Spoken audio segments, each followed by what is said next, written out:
Assalamualaikum warahmatullahi wabarakatuh. Perkenalkan, nama saya Mas Nuripa Siregar dengan NIM 0306223074.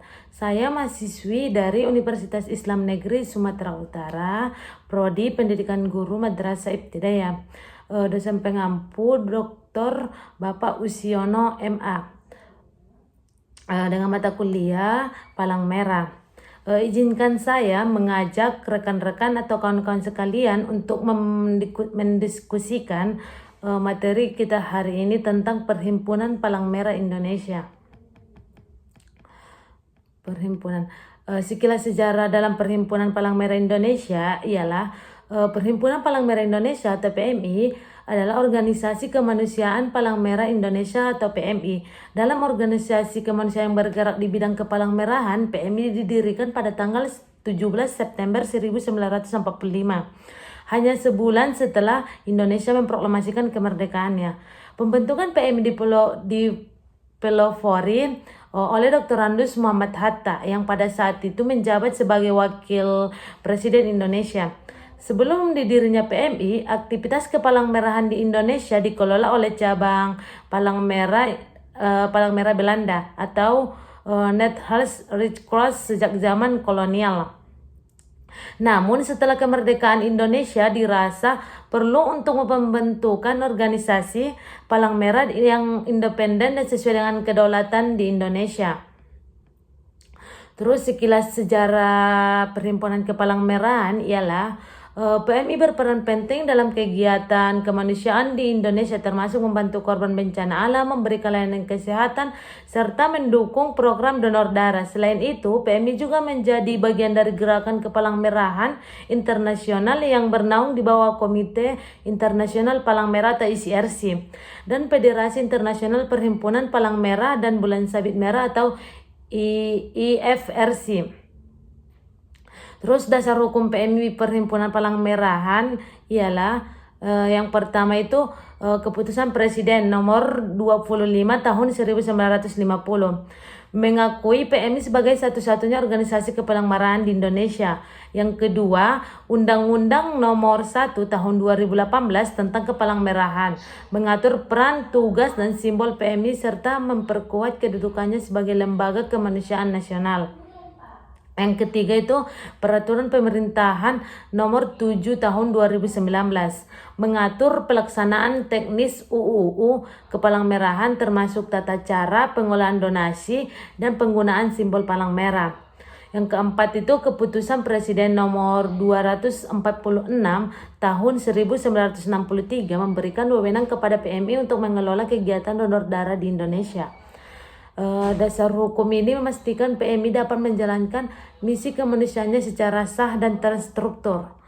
Terus selanjutnya asas dan tujuan PMI dalam Perhimpunan Palang Merahan yaitu didasarkan pada 7 prinsip dasar gerakan Palang Merah dan Bulan Sabit Merah Internasional yaitu kemanusiaan, kesamaan, kenetralan, kemandirian, dan kesukarelaan, kesatuan, dan kemestaan.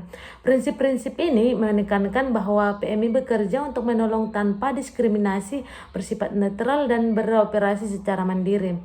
Tujuan PMI adalah untuk memberikan bantuan kemanusiaan kepada korban konflik, bencana alam, dan situasi darurat lainnya, serta meningkatkan kesehatan dan kesejahteraan masyarakat.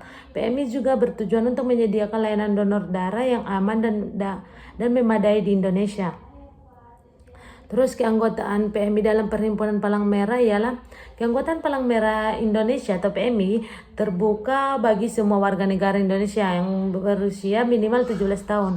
Terdapat 2 jenis keanggotaan yaitu anggota biasa, warga yang berpartisipasi langsung dalam kegiatan kemanusiaan PMI seperti relawan, tenaga medis, atau tenaga pendukung. Yang kedua itu anggota kehormatan, orang-orang yang dianggap berjasa besar terhadap PMI dan diangkat berdasarkan penilaian organisasi. Anggota PMI diharapkan untuk mendukung kegiatan kemanusiaan, mengikuti prinsip-prinsip dasar PMI, dan berkontribusi dalam berbagai bentuk baik serta sukarela maupun profesional. Selanjutnya struktur PMI dalam Perhimpunan Palang Merah. Struktur organisasi Palang Merah Indonesia terdiri dari beberapa tingkatan yaitu pengurus pusat, pengurus provinsi, pengurus kabupaten atau kota, dan unit PMI di kecamatan. Terus selanjutnya perbendaharaan dalam Perhimpunan Palang Merah Indonesia. Pembendaharaan dalam Palang Merah Indonesia atau PMI mengelola aspek keuangan organisasi untuk mendukung kegiatan kemanusiaannya. Sumber dana PMI berasal dari donasi masyarakat, hibah, bantuan pemerintah, serta kerjasama dengan pihak swasta dan internasional. Pengelolaan keuangan dilakukan secara transparan dan akuntabel sesuai dengan prinsip-prinsip tata kelola yang baik, serta diaudit secara berkala untuk memastikan penggunaan dana tepat sasaran dan sesuai dengan misi kemanusiaan PMI. Selanjutnya kegiatan PMI. Kegiatan PMI itu ada kegiatan Palang Merah atau PMI meliputi yang pertama itu bantuan bencana, menyediakan pertolongan bagi korban bencana alam seperti banjir, gempa bumi, dan tsunami. Yang kedua itu layanan kesehatan, memberikan pelayanan medis, ambulans, serta penyuluhan kesehatan. Yang ketiga itu donor darah, mengelola dan menyediakan stok darah bagi masyarakat yang membutuhkan. Yang keempat itu pelatihan dan pendidikan, menyelenggarakan pelatihan pertolongan pertama, mitigasi bencana, dan pendidikan kesehatan masyarakat. Yang kelima itu respon darurat, memberikan bantuan dalam situasi darurat termasuk konflik dan kritis kemanusiaan. Kegiatan PMI berfungsi pada kemanusiaan, membantu masyarakat dalam situasi darurat dan meningkatkan kesejahteraan secara umum. Terus selanjutnya logo PMI. Logo Palang Merah Indonesia atau PMI terdiri dari simbol palang merah, salib berwarna merah di atas latar belakang putih. Simbol ini merupakan lambang resmi Gerakan Palang Merah dan Bulan Sabit Merah Internasional yang dilakukan secara global dan sesuai dengan Konvensi Jenewa. Terus selanjutnya PMI daerah di Indonesia. Palang Merah Indonesia PMI mengikuti struktur organisasi yang tersebar di berbagai daerah di seluruh Indonesia. Di setiap daerah memiliki pengurus provinsi dan pengurus kabupaten kota yang bertanggung jawab untuk melaksanakan program dan kegiatan PMI sesuai dengan kebijakan pusat dan kebutuhan masyarakat setempat. Selanjutnya PMI di daerah di Indonesia itu yang ketiga, unit PMI di kecamatan. Untuk meningkatkan efektivitas dan aksesibilitas, PMI juga memiliki unit di tingkat kecamatan yang berfungsi untuk melaksanakan program-program PMI secara langsung dan komunitas.